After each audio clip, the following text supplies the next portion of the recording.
Selamat pagi dan salam sejahtera bagi kita semua. Perkenalkan, nama saya Mayor Arhanud Muhammad Syafaat, STMPRT, dengan nomor induk dosen nasional 4729047401. Saya adalah dosen di program studi Teknik Elektronika Politeknik Angkatan Darat. Pada kesempatan ini, izinkan menyampaikan pernyataan diri saya terkait unjuk kinerja Tridharma Perguruan Tinggi, khususnya dalam bidang pengajaran.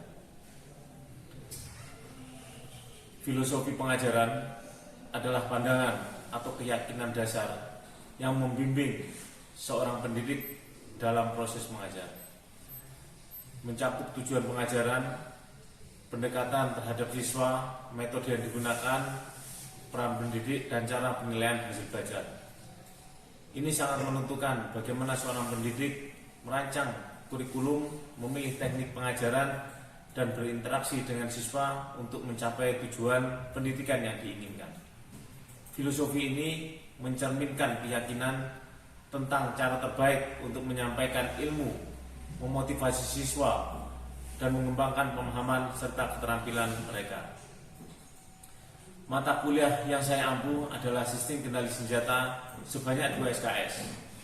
Kelompok mata kuliah ini adalah mata kuliah kompetensi utama yang bertujuan untuk membekali para berbasis Diploma 4 tentang pengenalan konsep sistem kendali. Selanjutnya, matematika sistem kontrol, pemodelan, kriteria performa, metode analisis sistem kontrol, perancangan sistem kontrol. Lulusan program studi diharapkan memiliki capaian pembelajaran dalam beberapa aspek penting. Yang pertama, menunjukkan sikap yang bertanggung jawab atas pekerjaan di bidang keahliannya secara mandiri. Kedua, menguasai konsep teoritis bidang sistem kendali senjata secara khusus, serta mampu memformulasikan penyelesaian masalah sistem kendali. Ketiga, mampu menerapkan pemikiran logis, kritis, inovatif, bermutu, dan terukur dalam melakukan pekerjaan yang spesifik di bidang keahliannya, serta sesuai dengan standar kompetisi kerja bidang sistem kendali senjata. Keempat, mampu merancang penelitian dengan metode yang benar terkait dengan pengembangan bidang sistem kendali senjata. Kemudian, saya juga merancang capaian pembelajaran mata kuliah yang spesifik untuk memastikan bintara mahasiswa mencapai tujuan pembelajaran yang telah ditetapkan. Berikut adalah capaian CPMK yang saya terapkan. Yang pertama, bintara mahasiswa mampu menjelaskan tentang konsep sistem kendali senjata. Yang kedua, bintara mahasiswa mampu menjelaskan tentang matematika sistem kendali senjata. Yang ketiga, bintara mahasiswa mampu merumuskan tentang pemodelan. Yang keempat, bintara mahasiswa mampu merumuskan kriteria performansi. Yang kelima, bintara mahasiswa mampu merumuskan tentang metode analisis sistem kendali senjata. Dan yang terakhir adalah yang keenam, bintara mahasiswa mampu menganalisa tentang perancangan sistem kendali senjata. Dalam pengajaran mata kuliah sistem kendali senjata, saya menerapkan metode pengajaran yang berfokus pada pendekatan teacher centered dengan sistem ceramah dan diskusi. Dalam metode ini, ceramah digunakan sebagai metode utama untuk menyampaikan materi, di mana saya menjelaskan konsep-konsep teori dan prinsip dasar sistem kendali senjata secara mendetail. Diskusi dilakukan setelah sesi ceramah untuk memberikan kesempatan bagi bintara mahasiswa mengajukan pertanyaan. Berbagai pemahaman dan mendalami topik secara lebih mendalam, meskipun pendekatan ini lebih terpusat pada pengajaran, diskusi tetap memberikan ruang bagi mahasiswa untuk berintegrasi dan memperjelas konsep yang telah dipelajari. Dengan cara ini, proses belajar tetap terstruktur dan fokus pada pemahaman yang mendalam tentang materi melalui penjelasan langsung dan pemikiran kritis yang dipicu oleh diskusi. Evaluasi penilaian dalam mata kuliah ini didasarkan pada prinsip-prinsip edukatif otentik, objektif, akuntabel, dan transparan. Penilaian dirancang untuk memotivasi bintara mahasiswa yang berfokus pada proses pembelajaran berdasarkan standar yang telah disepakati, dilaksanakan sesuai prosedur yang berlaku, dan hasilnya dapat diakses oleh semua pihak terkait. Teknik penilaian mencakup penilaian sikap, penilaian pengetahuan, penilaian keterampilan umum dan khusus, serta aspek jasmani. Evaluasi dilakukan melalui tes tulis, observasi, wawancara, dan penugasan dengan menggunakan instrumen seperti catatan penilaian publik dan portofolio. Penilaian akhir merupakan gabungan dari berbagai teknik yang mencakup aspek sikap, pengetahuan, keterampilan, dan jasmani. Bobot evaluasi untuk setiap aspek adalah 5% untuk sikap, 15% untuk tugas, 13% untuk UTS, dan 50% untuk AS, yang keseluruhan berkontribusi pada penentuan IPK. Sebagai dosen, saya berkomitmen untuk secara konsisten selalu memperbarui dan menyempurnakan metode pengajaran agar tetap sejalan dengan perkembangan terbaru dalam bidang sistem senjata. Saya berharap dengan pendekatan ini saya dapat memberikan kontribusi yang signifikan terhadap kemajuan akademik dan profesionalisme para bintara, serta mendorong mereka menjadi prajurit yang profesional, kompeten, dan berintegritas. Sebagai bagian dari evaluasi pengajaran saya, selanjutnya saya akan menayangkan video micro teaching pada CPMK pertama tentang konsep sistem kendali senjata di kelas. Saya berharap video ini dapat memberikan gambaran yang jelas tentang implementasi teknik pengajaran saya. Selanjutnya, selamat menyaksikan.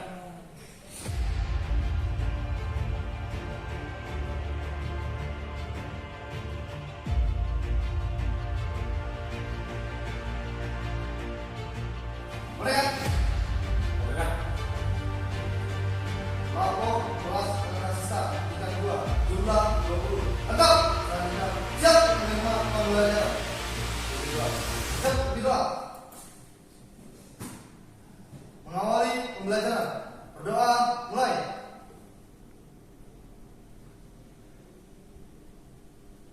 Selesai. Istirahat di tempat. Gerak. Selamat pagi. Pada pagi hari ini saya akan memberikan materi yang berjudul Sistem Kendali Senjata.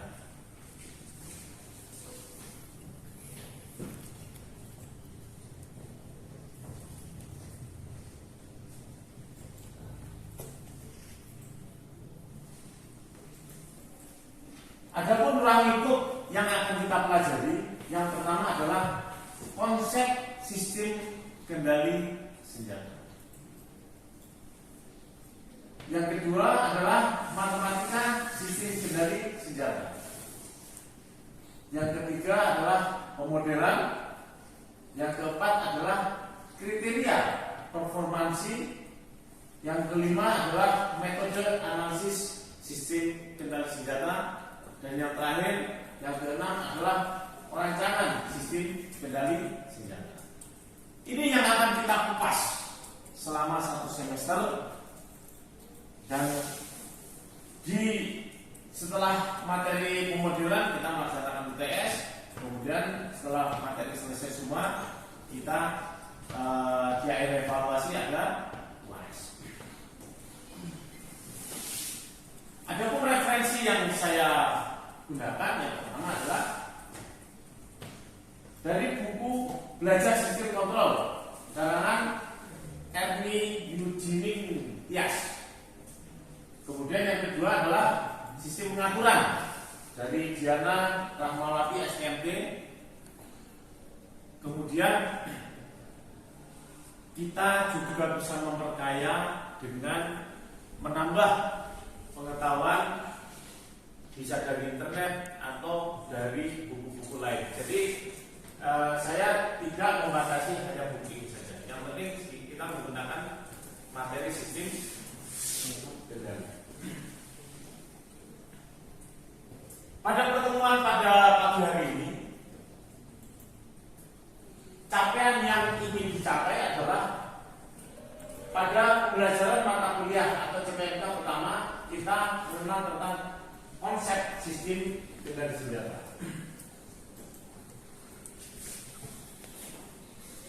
Pengertian dari sistem kendali senjata. Yang pertama adalah kendali. Kendali merupakan proses pengaturan atau pengendalian terhadap satu atau beberapa besaran berupa variabel atau parameter untuk didapatkan suatu harga dalam suatu ring tertentu. Nah, ini adalah pengertian dari kendali. Kemudian kalau sistem kendali, ini juga merupakan suatu sistem yang mengatur sistemnya sendiri atau sistem yang lain sehingga didapatkan tanggapan sistem yang diinginkan. Karena materi ini adalah sistem kendali senjata, maka sistem yang diinginkan adalah sistem yang berhubungan dengan proses kendali senjata.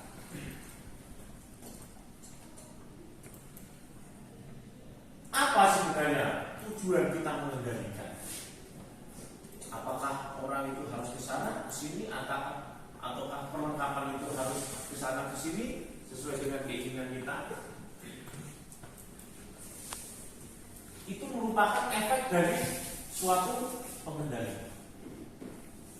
Namun pada dasarnya tujuan dari sistem kendali ini adalah untuk mendapatkan optimasi. Jadi apa yang sudah biasa ini dioptimalkan, di mana hal ini dapat diperoleh berdasarkan fungsi dari sistem kontrol atau kendali itu sendiri. Yaitu pertama, kita melakukan pengukuran atau measurement. Setelah kita ukur, kita bandingkan antara itu dengan output atau comparison. Kemudian kita catat apa perbedaannya. Kemudian kita hitung, kemudian kita perbaiki. Inilah tujuan dari sistem kendali. Apabila dari keempat ini, sistem ini sudah bisa kita laksanakan, maka harapannya apa? Adalah apa yang kita inginkan sesuai dengan kenyataan. Sekali lagi, apa yang kita inginkan sesuai dengan kenyataan, input sama dengan output, input yang kita harapkan kemudian output harapannya sudah sesuai. Inilah kita pertama-tama harus melakukan pengukuran apakah ada perbedaan, kemudian kita bandingkan, kemudian kita catat dan perhitungkan. Yang selanjutnya adalah perbaikan.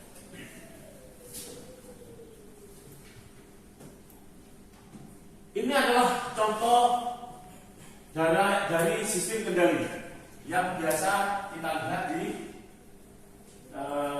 supermarket. Kita sudah terbiasa dengan adanya skuter, skateboard. Namun ada beberapa konsep seperti skuter namun tidak memiliki utama, sehingga saat digunakan seolah-olah penggunanya dapat bergerak bebas layaknya berjalan normal. Alat ini banyak disebut dengan nama smart bearing wheel atau biasa juga disebut dengan istilah hoverboard. Smart bearing wheel banyak digunakan untuk bermain di taman kota atau saat berjalan-jalan di pusat perbelanjaan. Di Palembang, tepatnya di salah satu mall di Jalan Angkatan 45 Palembang, menyediakan penyewaan smart bearing wheel dengan tarif Rp20.000 per 15 menit. Menurut Adi, selaku karyawan arena permainan alat smart bearing wheels menyampaikan, permainan ini cukup banyak diminati warga Palembang. Terbukti dalam sehari ada 70 pengunjung yang menyewa permainan ini. Dalam permainan ini dibutuhkan konsentrasi dan keseimbangan dari pengguna alat. Sewanya harganya Rp20.000 15 menit. Ya kesulitannya kalau dia takut, grogi, kadang orang itu nggak bisa mainnya. Tapi kalau dia konsentrasi, terus juga dia misalnya mau berusaha, dia pasti bisa main. Mengenai ini sejumlah diskusi di TV. Jadi tayangan yang kita saksikan ini sudah banyak aplikasi dari sistem kendali. Di Sistem kendali sekali lagi yang saya bagaimana kalau ini bisa terjadi, ini dasarnya adalah kita mulai dari pengukuran sampai dengan pencatatan. Selanjutnya adalah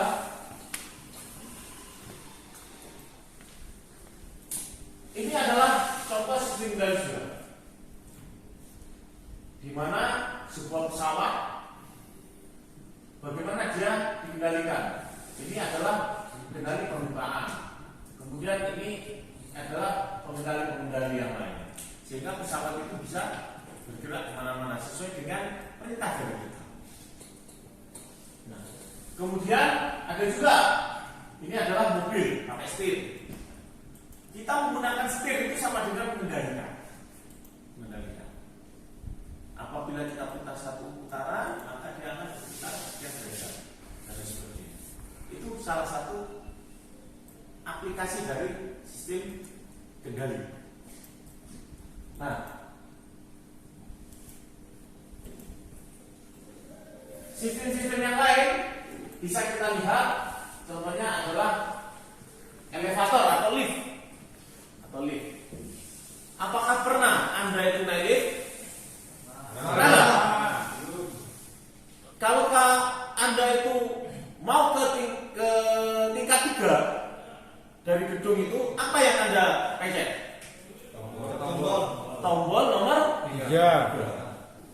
Pernah nggak Anda itu merasa antara 3 dengan 2 atau 3 dengan 4? Jadi di tengah-tengah. Pernah nggak? Enggak kan? Pasti dia presisi. Betul? Presisi ini salah satu fungsi dari kendali.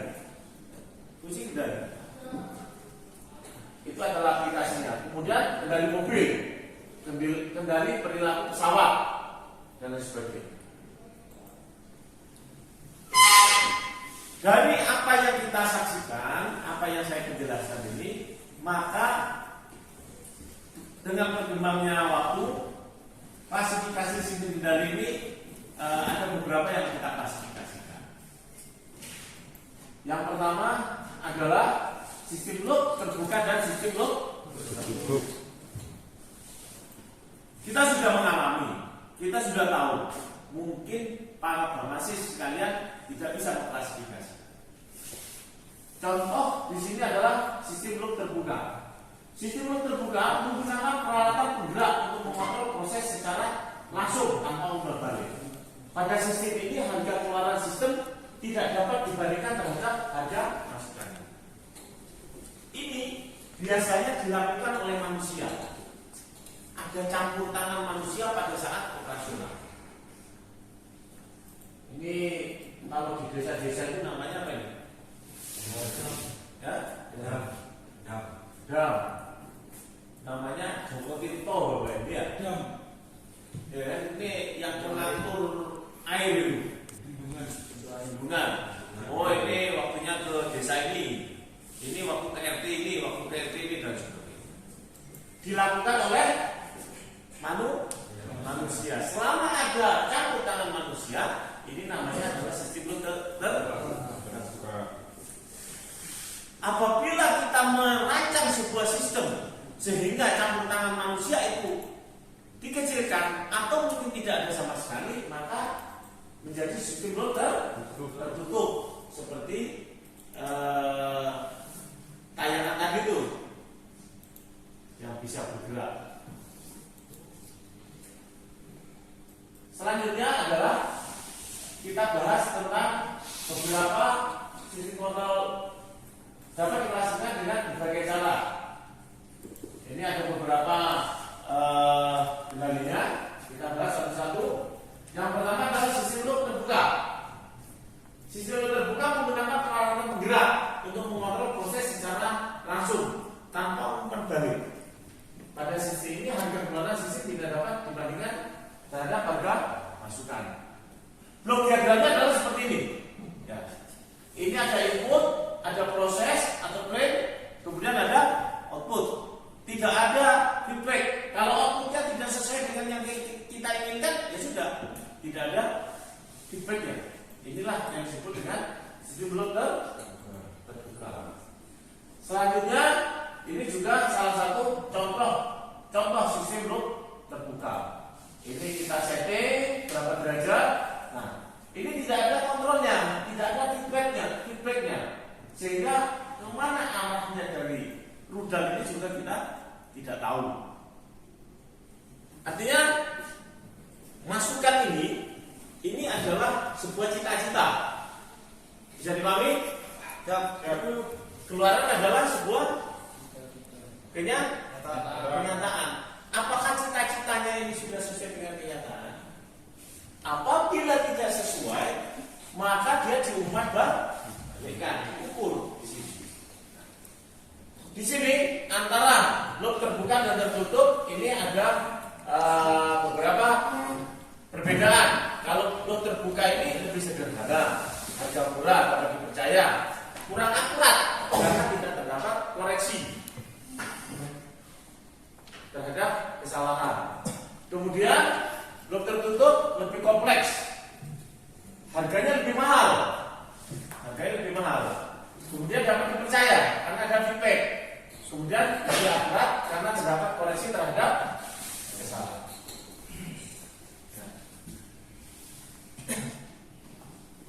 Suatu proses dalam sistem loop tertutup secara fungsional dapat dinyatakan dengan blok diagram berikut ini. Ini masukkan controller. Biasanya kalau di elektronika itu ini diperankan oleh microcontroller, kemudian plan, kemudian keluaran. Dari apa yang saya sampaikan, dari apa yang para berbasis perhatikan, mungkin ada yang kurang paham sehingga perlu ditanyakan. Silakan para berbasis tanyakan. Izin dosen. Ya, silakan. Jadi Muhammad Ibrahim Abdul Ridwan, 01, nomor informasi 2308 08012 izin bertanya. Ya, silakan. Izin dosen, untuk sistem kendali senjata apa saja yang termasuk sistem kendali senjata di dalam ruang lingkup militer? Selesai.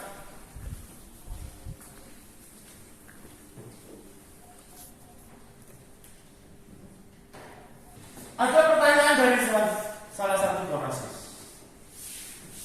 Sistem kendali senjata, contohnya kalau di bidang militer itu apa saja? Mungkin ada yang bisa bantu saya. Ya, silakan. Contohnya di bidang militer. Ya, Ya, mohon izin dosen Setu Dwi Wahyu Caksono, nomor induk mahasiswa 2038080150-E. Izin menambahkan dosen. yuk. Silakan. Contoh persenjataan sistem kendali senjata di bidang militer yaitu roket Astos. Ya. Roket Astos itu merupakan salah satu contoh bagaimana sistem kendali digunakan di bidang militer. Mungkin ada yang bisa menambahkan contoh di bidang militer. Izin Sektor Anggara, izin menambahkan ya. Oh ya, Untuk sistem kendali senjata di bidang militer, salah satunya ada sistem kontrol kendali senjata pada rudal rapier. ya. Contohnya adalah sistem kendali senjata di rudal rapier. Dari dua jawaban ini akan saya berikan salah satunya adalah contoh sistem loop tertutup di bidang militer. Ini adalah sistem pada rudal seperti dicontohkan oleh informasi tadi, rudal rapid itu salah satu jenis rudal. Bagaimana dia men-tracking pesawat, kemudian pada dasarnya trackingnya adalah di sini. Dia sini terus. Kemudian selama dia ada pergerakan dari pesawat ini, pesawat kan bergerak. Nah ini terus kita melakukan kontrol.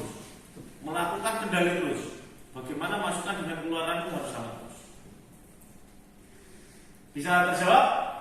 Siap, bisa. Selanjutnya adalah karena para pemasis sudah saya kasih kesempatan bertanya, kemudian pertanyaan sudah habis, sekarang saya gantian untuk menjawab apa yang sudah saya jelaskan. Jawablah pertanyaan berikut ini. Sebutkan komponen dari sistem kontrol loop tertutup. Siapa yang bisa? Bantu saya. Ya, silakan. Izin menjawab. Untuk komponen dari sistem kontrol loop tertutup terdiri dari input atau masukan, output atau keluaran, dan beban. Izin, selesai. Dari jawaban yang sudah disampaikan, mungkin ada yang bisa menyempurnakan. Ya, silakan. Siap. Izin Sertudini Heriawan, izin menambahkan untuk komponen dari sistem kontrol loop tertutup adalah alat kontrol atau controller dan elemen umpan balik. Sekian, terima kasih. Ya, terima kasih. Apa yang sudah saya sampaikan untuk hari ini kita cukupkan. Nanti kita akan bertemu di hari yang lain, masih dari pembahasan sistem kendali senjata, tentunya dengan pokok bahasan yang lain. Sekian, terima kasih. Ketua kelas, laporan. Laporan.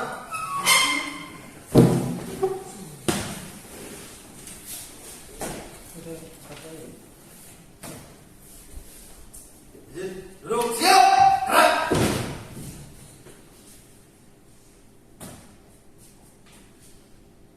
Menerima pembelajaran telah dilaksanakan. Laporan selesai. Lanjutkan kegiatan selanjutnya berjalan. Kerjakan, mereka. Mereka Akhiri pembelajaran. Berdoa, mulai.